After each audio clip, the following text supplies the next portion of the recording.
வணக்கம்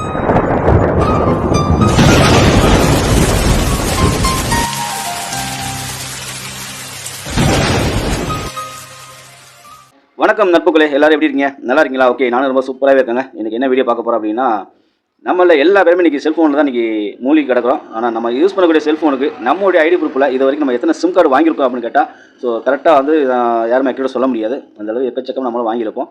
ஸோ சில பேர் வந்து எங்கேயா ஃபோனை மிஸ் பண்ணியிருப்போம், இல்லை ஒரு சிம் கார்டு வாங்கி கொஞ்சம் நாள் யூஸ் பண்ணியிருப்போம், கொஞ்சம் நாள் யூஸ் பண்ணிட்டு அப்படி வச்சுருப்போம், அது கம்பெனிக்காரன் அன்பிளாக் பண்ணிட்டு போயிருப்பான். ஸோ இந்த மாதிரியான நிறைய பேருக்கு நடந்திருக்கும். ஸோ அதனால் நம்மளுடைய ஐடி ப்ரூஃபில் இன்றைக்கி தேதி வரைக்கும் நம்மளுடைய ஐடி ப்ரூஃபில் எத்தனை சிம் கார்டு இருக்குது அப்படின்னு உங்களுக்கு பார்க்கணும் அப்படின்னா, இப்போ நான் சொல்லக்கூடிய அந்த வெப்சைட்டில் போய் பாருங்கள். எத்தனை சிம் கார்டு இருக்குது நீங்கள் வாங்கியிருக்கீங்க, உங்களோட ஐடி ப்ரூஃபில் எத்தனை இருக்குது அப்படிங்கிறத நீங்கள் தெரிஞ்சுக்கலாம். ஒருவேளை நீங்கள் யூஸ் பண்ணாத அன்வான்டாக ஒரு நம்பர் இருக்குது அப்படின்னு நீங்கள் நினச்சிங்க அப்படின்னா உடனே வந்து அந்த நம்பர் வந்து அன்பிளாக் பண்ணிங்க.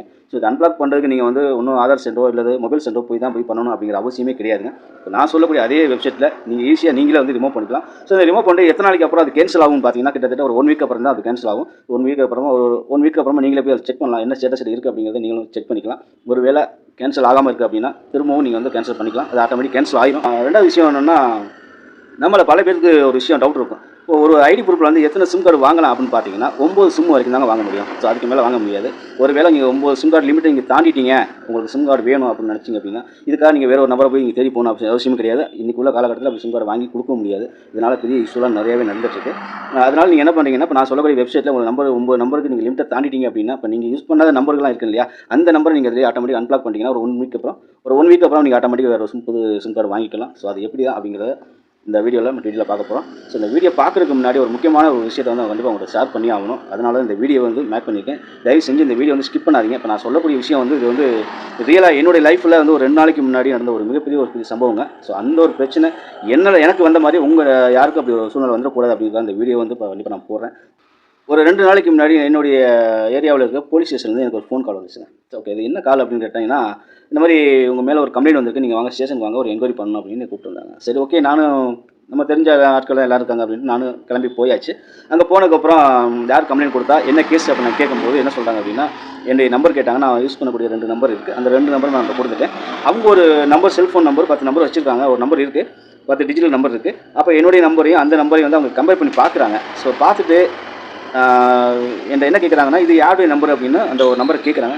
தெரியல, என்னுடைய நம்பரில் அப்படின்னு நான் சொல்லும்போது, இந்த நம்பர் வந்து ஒரு வாரமாகவே ஒரு லேடிக்கு வந்து கால் போயிருக்கு, ரொம்ப ஆபாசமாக பேசியிருக்காங்க, அந்த லேடி தான் வந்து இப்போ கம்ப்ளைண்ட் கொடுத்துருக்காங்க அப்படின்னு அவங்க சொல்கிறாங்க. அப்போ யார் அந்த லேடி எனக்கு பார்த்துருக்காங்களா அப்படின்னு கேட்கும்போது, அவங்க நம்ம டிஸ்ட்ரிக்ட் இல்லைப்பா, வேறு ஒரு டிஸ்ட்ரிக்ட் இருக்காங்க, அவங்க தான் அந்த கம்ப்ளைண்ட் கொடுத்துருக்காங்க அப்படின்னு சொல்கிறாங்க. சரி, ஓகே. இப்போ அந்த லேடி எங்கே இருக்காங்கன்னு பார்த்தீங்கன்னா, அவங்க இருக்கக்கூடியது விழுப்புரம் டிஸ்ட்ரிக்டில் ஒரு வில்லேஜில் அவங்க இருக்காங்க. என்னுடைய டிஸ்ட்ரிக் வந்து சிவகங்கை டிஸ்ட்ரிக்டில் நான் இருக்கேன்.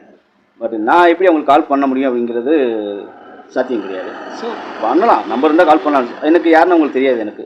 அப்போ என்னுடைய ப்ரூஃபில் இந்த நம்பரு யார் கால் பண்ணா அப்படின்னு பார்த்தீங்கன்னா, அதே விழுப்புரம் டிஸ்ட்ரிக்டில் இருக்கக்கூடிய ஒரு நபர் தான் வந்து அந்த நம்பர் வந்து அந்த லேடிக்கு கால் பண்ணியிருக்காரு. கால் பண்ணி ரொம்ப ஆபாசமாக பேசியிருக்காரு. கிட்டத்தட்ட ஒரு 1 வீக்காக அந்த ஒரு பிரச்சனை போயிருக்கு. ஒரு லிமிட் தாண்டுக்கு அப்புறம் தான் அவங்களே போய் அந்த லோக்கல் ஸ்டேஷனில் போய் அந்த லேடி கம்ப்ளைண்ட் கொடுத்துருக்காங்க.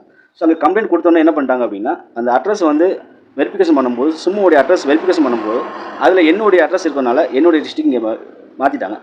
அந்த கேஸ் இங்கே மூவ் பண்ணி என்னுடைய ஏரியா போலீஸ் ஸ்டேஷனுக்கு வந்து அந்த கேஸ் வந்து மூவ் பண்ணி இங்கே ஓன் பண்ணிட்டாங்க. அப்போது என்னுடைய நம்பர் இல்லை, நான் யூஸ் பண்ணல, நானும் கால் பண்ணல. ஓகே, இப்போ சிம்மு வந்து என்னுடைய பேரில் இருக்குது. இப்போ கால் பண்ண நபர் யார் அப்படின்னு தெரியணும் இல்லைங்களா?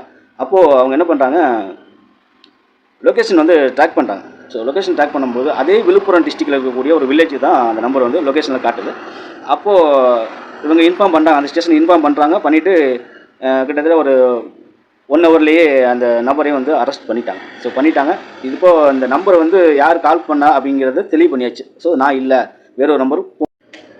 ஓகே, இப்போ அவரை வந்து அரெஸ்ட் பண்ணியாச்சு. இப்போ நான் ஃபோன் பண்ணலை அப்படிங்கிறது நான் ப்ரூவ் பண்ணியாச்சு. ஸோ கேஸுக்கு எனக்கு சம்மந்தம் கிடையாது. பட் இதில் என்ன விஷயம் அப்படின்னா, இந்த சிம் கார்டு வந்து என்னுடைய பேரில் இருக்குது. அந்த நபர் யாருங்கிறது எனக்கும் தெரியாது. இந்த சிம் எவ்வளோ நாள் இயங்கிட்டு இருக்கு அப்படின்னு பார்த்தீங்கன்னா, 8 வருஷமாக இந்த சிம்மை என்னுடைய பேரில் தான் அந்த நபர் வந்து யூஸ் பண்ணியிருக்காரு. ஸோ அது எப்படி சாத்தியம் அப்படின்னு பார்த்தீங்கன்னா, இதுக்கு முன்னாடிலாம் ஒரு 8-9 வருஷத்துக்கு முன்னாடிலாம் பார்த்தீங்கன்னா, நம்மளுடைய ஓடிடி இருந்தால் போதும். ஒரு ஓடிடி ஒரு பாஸ்போர்ட் சைஸ் போட்டு கொடுத்தா எந்த ஒரு மொபைல் சென்டரில் போய் ஈஸியாக ஒரு சிம் கார்டு வாங்கிட்டு வந்துடலாம். ஸோ அந்த மாதிரி காலகட்டங்களில் தான் நான் இங்கேயோ ஒரு மொபைல் ஷாப்பில் போய் என்னுடைய தேவைக்கு ஒரு சிம் கார்டு வாங்கியிருக்கலாம். ஸோ அந்த மொபைல் ஷாப் வச்சுருக்கிற அந்த நபர் தான் வந்து இப்படி ஒரு இல்லீகலான ஒரு விஷயத்தை பண்ணியிருக்காரு. பட் அவர் யார் என்னங்கிறது தெரில. இப்போ என்னுடைய நம்பரை வந்து நான் அன்பிளாக் பண்ணியாச்சு. இப்போ இதனால் பெருசாக எனக்கு ஒன்றும் பெரிய பாதிப்புலாம் இல்லை. இதில் என்னுடைய நல்ல நேரம்னு பார்த்தீங்கன்னா, ஒரு 8 வருஷத்துக்கு அப்புறம் தான் என்னுடைய பேர் ஒரு சிம் கார்டு இருக்குது, நான் யூஸ் பண்ணாத ஒரு நம்பர் இருக்குது அப்படின்னு தெரியுதுன்னா, அப்போ இதோட என்ன சொல்கிறதுன்னு தெரியல எனக்கு. இப்போது ஒரு வழியாக அந்த பிரச்சனை நான் ரிலீஃப் ஆகிட்டேன். ஸோ இந்த வீடியோ மெயினாக எதுக்கு பண்ணியிருக்கேன் அப்படின்னு பார்த்தீங்கன்னா, இதுதான் முக்கியமான ரீசன். ஸோ என்ன மாதிரி உங்களில் யாரும் தெரியாமல் ஏமாந்து இந்த மாதிரி பிரச்சனையை போய் நீங்கள் மாட்டிக்கக்கூடாது அப்படிங்கிறதுக்காக இந்த வீடியோ வந்து மெயினாக வந்து மேக் பண்ணியிருக்கேன். ஸோ வீடியோ வந்து ஸ்கிப் பண்ணாமல் பாருங்கள். நம்முடைய சேனலை இப்போ தான் ஃபஸ்ட் டைம் பார்க்குறீங்க அப்படின்னா மறக்காமல் சப்ஸ்கிரைப் பண்ணிக்கோங்க. கூட இருக்க பெல் ஐக்கன் டச் பண்ணி ஆல் அப்படிங்கிறதுல எனபிள் பண்ணி வச்சுக்கோங்க. அப்போ தான் நம்ம போடக்கூடிய இந்த மாதிரி யூஸ்ஃபுல்லான வீடியோலாம் உங்களுக்கு நோட்டிஃபிகேஷன் வரும். ஓகே, இப்போ அந்த வீடியோவில் போய் நம்ம எப்படி வெப்சைட் போய் எப்படி நம்ம செக் பண்ணுறது, நம்மளுடைய ப்ரூஃபில் என்னென்ன இருக்குங்கிறத நம்ம எப்படி பார்க்கலாம் அப்படிங்கிறது விரிவாக வந்து இந்த வீடியோவில் போய் பார்ப்போம். அதுக்கப்புறம் சர்ச் பாரில் வந்து நான் டைப் பண்ணுற மாதிரி நான் எப்படி டைப் பண்ணிக்கணும் அதை அப்படியே டைப் பண்ணிக்கோங்க. அந்த வெப்சைட் லிங்க் ஃபஸ்ட்லேயே வந்துடும், அதை டச் பண்ணிக்கோங்க. அப்படியே கொஞ்சம் கீழே வந்தீங்க அப்படின்னா இப்போ நீங்கள் யூஸ் பண்ணி எந்த ஃபோன் நம்பர் யூஸ் பண்ணுறீங்களோ அந்த நம்பரை வந்து இதில் என்டர் பண்ணிக்கோங்க.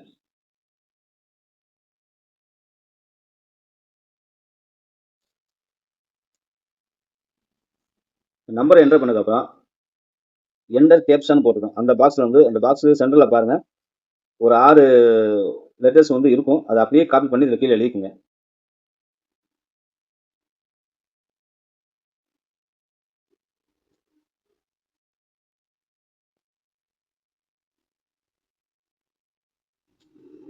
சில நேரங்களில் பார்த்தீங்கன்னா ஒரே டைமில் வந்து சக்ஸஸ் ஆயிரும். இல்லை சில நேரங்களில் வந்து நெட்வொர்க் ப்ராப்ளம் வேறு ஏதாவது இஷ்யூ ப்ராப்ளம் இருந்துச்சு அப்படின்னா ஒரு 2-3 டைம் வந்து ஃபெயிலியர் ஆகும். ஸோ நீங்கள் திரும்ப அந்த கேப்சரில் வந்து கரெக்டாக வந்து நீங்கள் டைப் பண்ணிட்டே இருங்க, ஆட்டோமேட்டிக் சக்ஸஸ்ஃபுல் ஆயிரும். ஓகே, இப்போ சக்ஸஸ் ஆயிடுச்சு எனக்கு. இப்போ என்ன ஆகும் அப்படின்னா இப்போ நம்ம எந்த நம்பரை என்டர் பண்ணமோ அந்த நம்பருக்கு வந்து ஒரு 6 டிஜிட்டல் நம்பர் வந்து ஓடிபி வரும். ஓடிபி வந்துடுச்சு. இப்போ வந்த ஓடிபி என்ன பண்ணாது அப்படி காப்பி பண்ணிக்கோங்க. காப்பி பண்ணிட்டு ஓடிபியில் வந்து என்டர் பண்ணிட்டு லாகின் கொடுத்துங்க. ஓகே, இப்போ ஓப்பன் ஆயிடுச்சு. இப்போ நான் வந்து என்னுடைய ஐடி ப்ரூஃப் வந்து எத்தனை சிம் கார்டு வாங்கியிருக்கேன்னா 6 சிம் கார்டு வாங்கியிருக்கேன். ஸோ அதில் ஒரு நம்பர் மட்டும் என்னுடைய நம்பர் வந்து மிஸ் ஆன நம்பர் தான். ஸோ அந்த நம்பர் இதில் இருக்குது. இப்போ அதை மட்டும் இப்போ நான் கேன்சல் பண்ணணும். அதை எப்படி கேன்சல் பண்ணுறதை நீங்கள் பாருங்கள். ஸோ இந்த நம்பர் இப்போ என்கிட்ட இல்லை. இந்த நம்பர் வந்து இப்போ நம்ம கேன்சல் பண்ண போகிறேன்.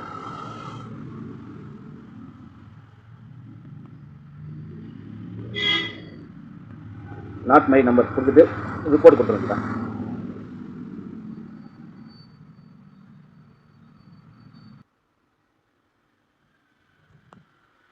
ஓகே, இப்போ நம்ம ரிப்போர்ட் கொடுத்தாச்சு, அவங்க கம்ப்ளைண்ட் எடுத்துக்கிட்டாங்க.